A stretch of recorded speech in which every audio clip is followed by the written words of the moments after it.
Hey, welcome back. This is James Mott again. Last week, I introduced you guys to this concept of this instructor evolution framework.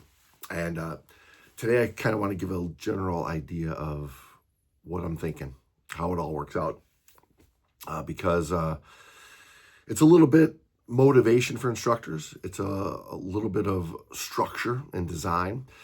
I mean, I know when I went through my original IDC many years ago, it was, hey, this is our agency. This is the classes we teach. Here's the standards. A little bit about liability and go out there and teach. First class you should do, build a dive master so you have an assistant. And there was really no way of presenting how to grow as an instructor. You kind of go to it.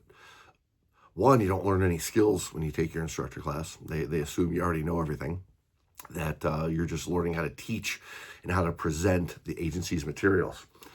And as an instructor, if you've got that mentality, and I see it day after day after day when I'm out in the field, especially here in the Midwest through the summertime, there's a lot of instructors that they have their full heart into it. They're passionate about the teaching, but they've plateaued. They're stuck. They might be teaching a lot of classes, but there's a point where they start to question the value. And they've come to me, they've asked me about it over the years. They're repeating the same program over and over and over again that was given to them by a guy who was repeating the same program over and over and over again. And it's just a cycle. And it's why we see what we see. It's why on Saturday afternoon at the training quarry, the visibility is shit. When it started off with 40, 50, 60, 100 feet of visibility in the morning. If instructors don't have a way to get good feedback and reflect on what they're doing, well, they're not going to evolve. That's the fact. I told you about a couple pillars, and the first one was technical mastery. Every instructor out there needs to be able to train at a level above what they're teaching. And that's what the big agency IDCs don't really tell you. You go through open water, you do your advanced, you do a rescue class, you sign up for some leadership, bam, you're teaching. This is the great overwhelming majority worldwide. It's certainly an epidemic that we have here in the Midwest. But I mean, if you're demonstrating skills at the same level of what you're diving to students who are learning the same thing, you're not really leading as an educator. You're participating in the same level of diving that your students are. Sure, you might have learned to slow down a mass clear, to accentuate critical attributes, and that's good and all, but it's cotton candy fluff. In reality, yes, it's important to show those details, but it's over-exaggerated to the point of ridiculousness. What technical mastery means isn't that you can just break down a skill. It's that you yourself have precision and control while you're doing this. A level of beauty in the water that when people see your class underwater, not on the surface, anybody can look like a superstar on the surface, but underwater, if somebody swims by your class and they can't immediately tell which one of you is the instructor, that's a problem. If the only thing that distinguishes that you're the instructor in the water is the fact that you've got a collection of plastic slates clipped to a D-ring on your BCD, that's a problem. You should present yourself with a level of control and finesse and beauty in the water that clearly shows who's in control of that situation. You should be able to maintain balance, trim, breathing, buoyancy in a way that you can hold a position, head back, eyes open, all seeing, and have a full understanding of the situation.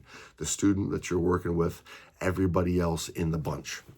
And when students see that, especially when they look at other classes that are going on at the same time, instructors on their knees, instructors bouncing off of their fins from student to student to student, when they see you with that control, with that stability to be able to move in, work with them, back up, move over to the next student, neutrally buoyant, in the water, mid-water, without hand swimming, without back swimming with your hands, just control in and out and back and forward.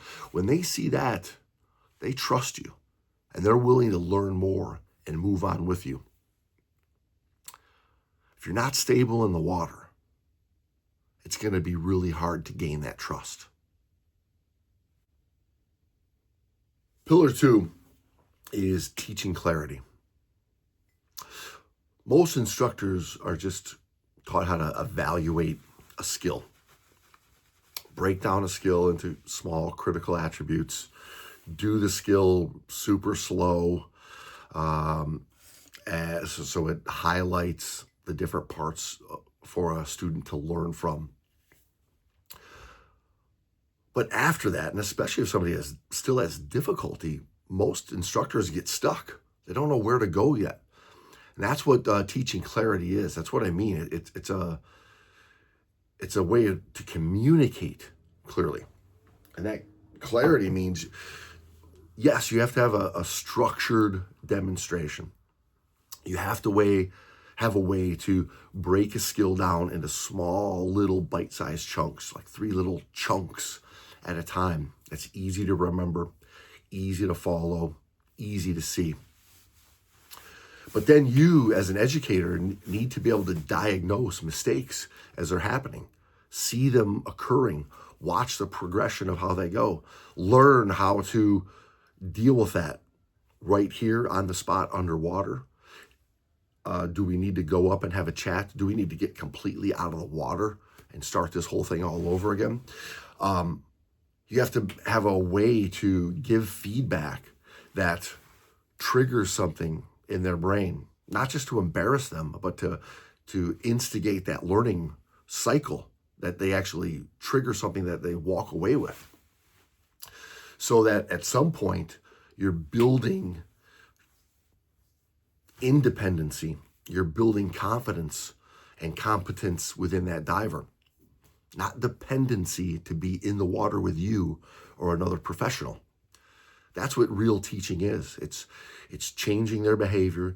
It's building a level of understanding that they can walk away with and scale to any type of diving that there is. If you can teach with clarity, you, as an underwater educator, can build confidence in your divers. That's the idea. This is why you need a professional identity. That's pillar 3. Who are you as an instructor? Why do these people want to come see you? I mean, most instructors, and it's the way I taught for many years, I didn't get to pick my students. I do now. But for many years, you get lucky to get into a shop, and they throw you some students. You try to do the best that you can. The shop owner's got a schedule for you. You show up, teach your class, ask for some money if they pay you, and there you go. But building an identity where students come and ask for you by name, where students travel to come see you from states away, where students from the opposite end of the country, pay you to come teach for them. That's building an identity, because you say something, you speak to somebody. And any instructor can do this if you learn about yourself first. If you're just running through the same old cycle, issuing certifications, that's not who you are. You're not building divers. You're just pushing a program.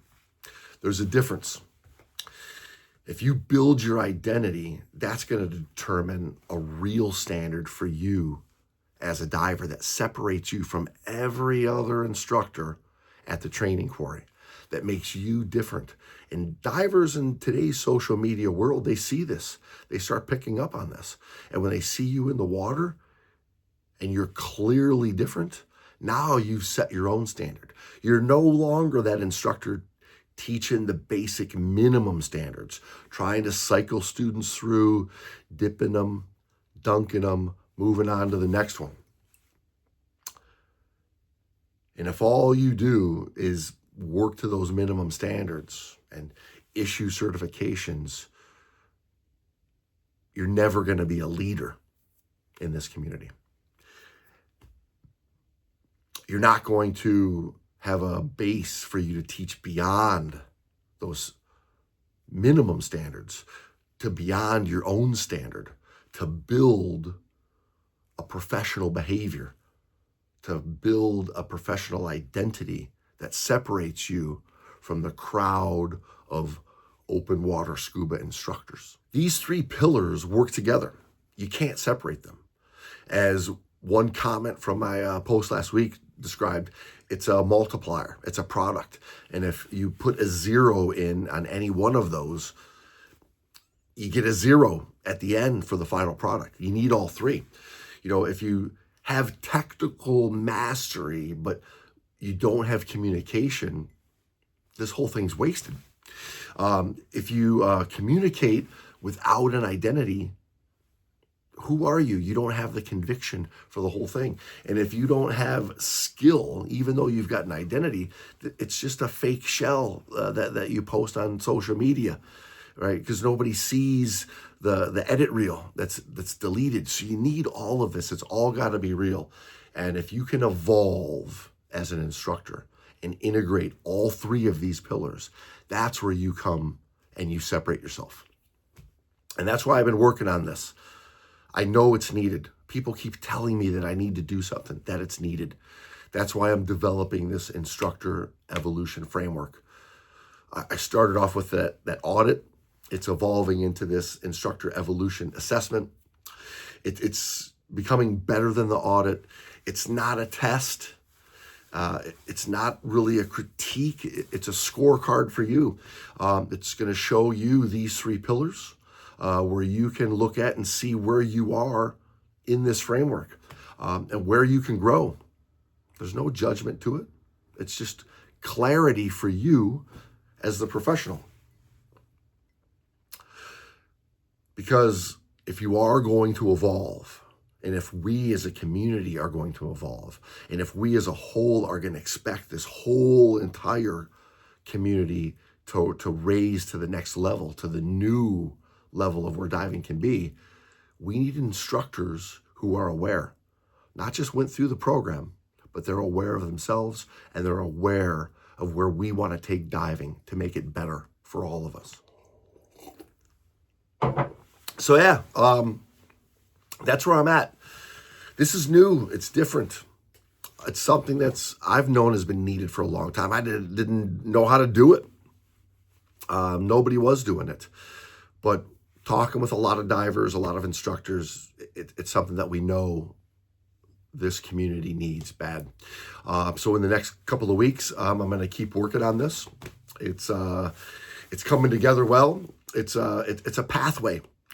I'm building a structured pathway for dive professionals who are already here, for aspiring dive professionals to strengthen these three pillars to allow you to stand out as a diving professional.